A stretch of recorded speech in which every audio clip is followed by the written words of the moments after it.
Michael never imagined that karma would come full circle in his marriage so precisely, or that experiencing what he'd put his wife through a decade earlier would be so emotionally devastating. At 38, he was confronting his 36-year-old wife Sarah's online affair, one that mirrored almost exactly the betrayal he'd committed against her 10 years ago. Sometimes, life forces us to walk in someone else's shoes, and the fit is more uncomfortable than we ever anticipated.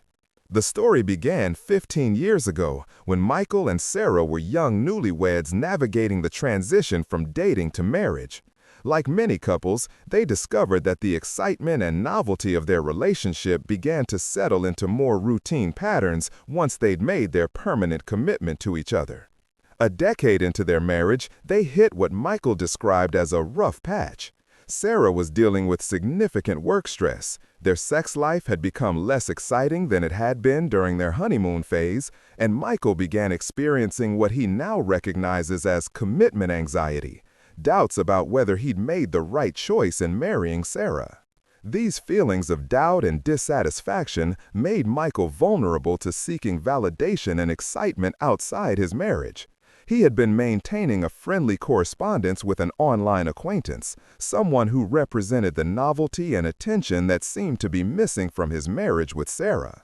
What started as innocent conversation gradually escalated into something much more serious. The relationship turned sexual through daily sexting sessions and video calls on Skype while Sarah was working her shifts. Michael was essentially conducting a digital affair, complete with the secrecy, excitement, and emotional investment that characterizes infidelity. The affair was discovered when Sarah noticed that Skype had been downloaded on their laptop. Curious about software she hadn't installed, she investigated and discovered the chat logs that revealed the full extent of Michael's online relationship. The evidence was comprehensive and damning. Not just the sexual conversations, but also Michael's expressions of doubt about their marriage and disparaging comments about Sarah. Have you ever been caught in behavior that you knew was wrong but justified to yourself at the time? How did confronting the consequences change your perspective? When Sarah confronted Michael with the evidence, his response was instinctive and defensive. Rather than allowing her to read through all the material and understand the full scope of his betrayal, he grabbed the laptop away from her and deleted everything. His stated motivation was protecting her from being hurt by the details, but the effect was to control the narrative and limit her access to the complete truth. Michael did admit to the online affair, since Sarah had already seen enough evidence to confirm what had been happening. He framed the betrayal as purely digital, no physical meeting had occurred, and positioned it as a mistake rather than a sustained choice to prioritize another relationship over his marriage. The couple worked through this crisis and moved past it, though the story doesn't detail the specific process they used or how long it took Sarah to rebuild trust in Michael. The important point is that Sarah chose to forgive Michael's online affair and continue their marriage, setting a precedent that would become highly relevant a decade later. Fast forward 10 years to their current situation. Michael and Sarah, now 38 and 36 respectively, were facing the common challenges that affect many long-term marriages: demanding careers, children requiring attention and resources, and aging parents needing care. These usual suspects of midlife had created stress and reduced the time and energy available for maintaining their romantic connection. Sarah had recently approached Michael about their lack of intimacy, expressing that she was missing the physical and emotional connection they once shared. She wanted them to put more effort into revitalizing their sex life and rebuilding the passion that had diminished under the weight of daily responsibilities. What signs in your partner's behavior would alert you to possible infidelity? How do you balance healthy communication with paranoid surveillance? Michael was receptive to Sarah's request and genuinely intended to prioritize their intimacy. However, despite his good intentions, life consistently interfered with their plans. Work demands, parenting responsibilities, and other pressures prevented him from following through on his commitment to invest more time and energy in their sexual relationship. This failure to prioritize their intimacy created exactly the kind of vulnerability that had led to Michael's own affair a decade earlier. Sarah began seeking the attention and validation that was missing from their marriage, and she found it in the same place Michael had: online interactions with a stranger. Michael began noticing that Sarah was paying unusual attention to her phone, exhibiting secretive behavior that triggered his suspicions. Having been in her position 10 years earlier, he recognized the signs of someone maintaining a relationship they didn't want their spouse to discover. Michael's response to his suspicions was to snoop on Sarah's phone when she left the room. What he discovered was a mirror image of his own past betrayal. Sarah had been sexting and exchanging pictures with someone she'd met online. The content and pattern of behavior were remarkably similar to what Michael had done a decade earlier. The confrontation that followed was an almost exact repetition of their earlier crisis, but with reversed roles. Michael confronted Sarah with the evidence he'd found, and her immediate response was identical to his had been. She grabbed her phone and deleted all the evidence before he could examine it further. Sarah's explanations for her behavior also echoed Michael's earlier justifications. She claimed the affair was recent and purely online, involving someone whose name she didn't even know. She attributed her actions to sexual frustration and the lack of intimacy in their marriage. Most importantly, she maintained that she still wanted Michael and was committed to improving their sexual relationship. How do you evaluate the overall health of a long-term relationship when serious problems have occurred? Should past mistakes define the entire relationship, or can they be seen as aberrations in an otherwise solid partnership?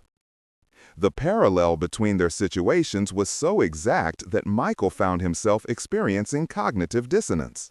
Sarah's response of deleting the evidence felt like she was hiding things from him, even though she explained, just as he had, that she was trying to protect him from hurtful details. Michael knew this explanation was valid because it had been his own genuine motivation, yet he still felt betrayed by her secrecy. This situation created a unique psychological challenge for Michael.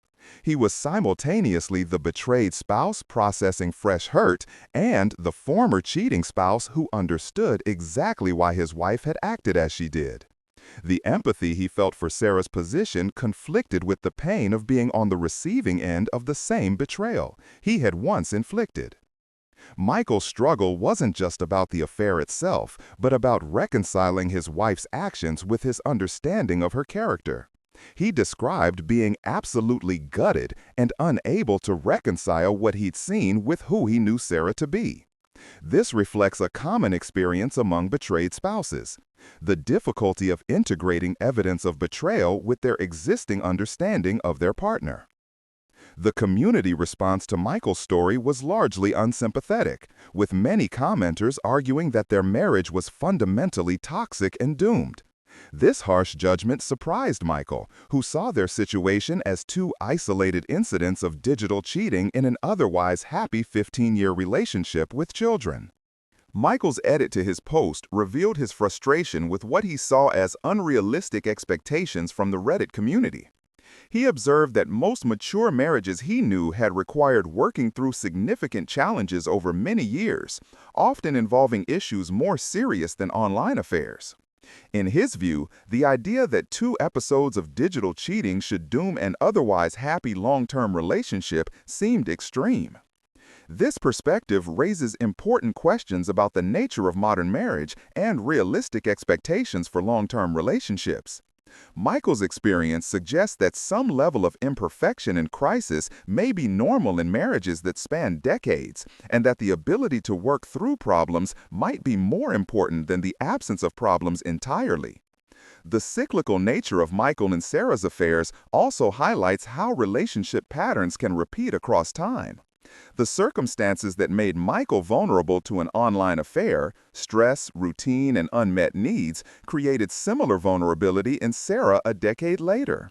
Without addressing the underlying patterns, couples may find themselves repeating the same mistakes at different times.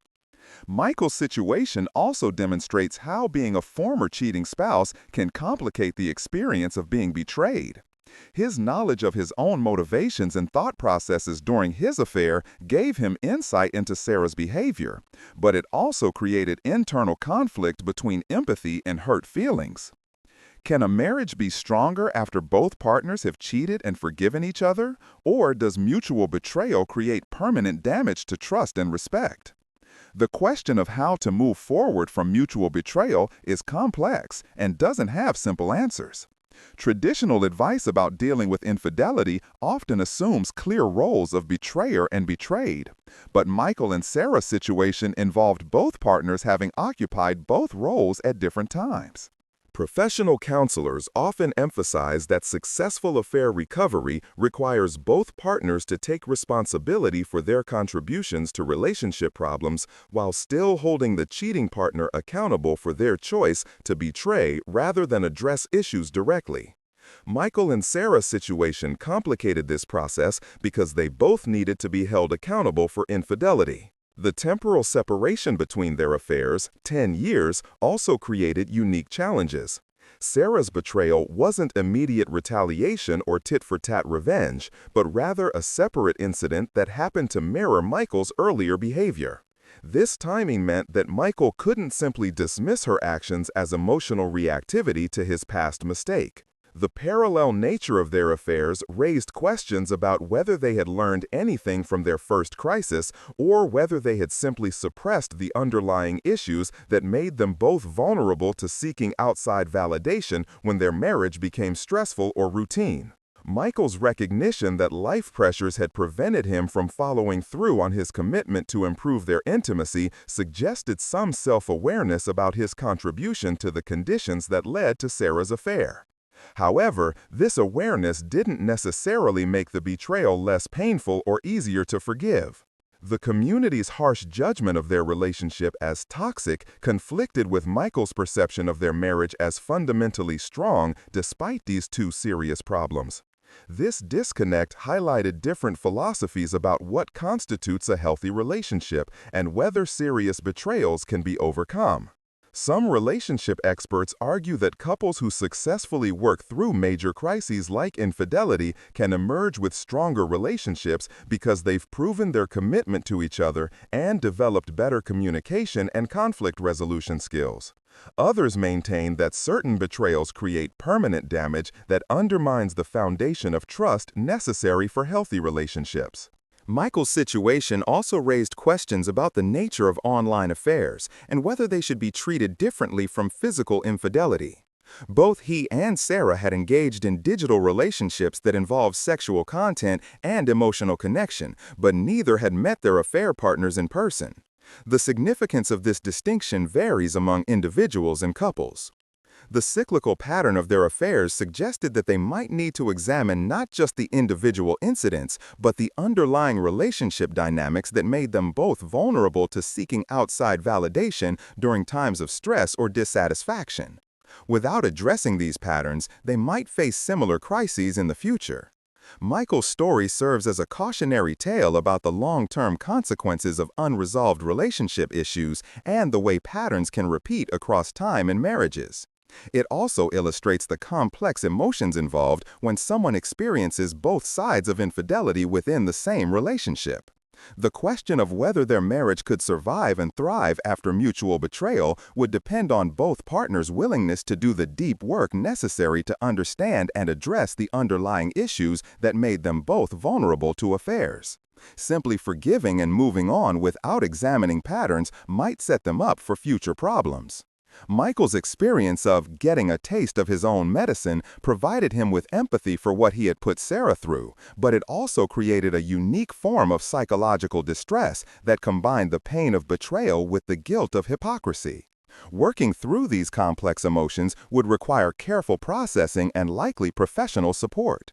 Their story reminds us that marriage is a long journey, with many opportunities for both betrayal and redemption. The ultimate question for Michael and Sarah was whether they could learn from their parallel mistakes and build something stronger, or whether the pattern of seeking outside validation during difficult times would continue to undermine their relationship in the future.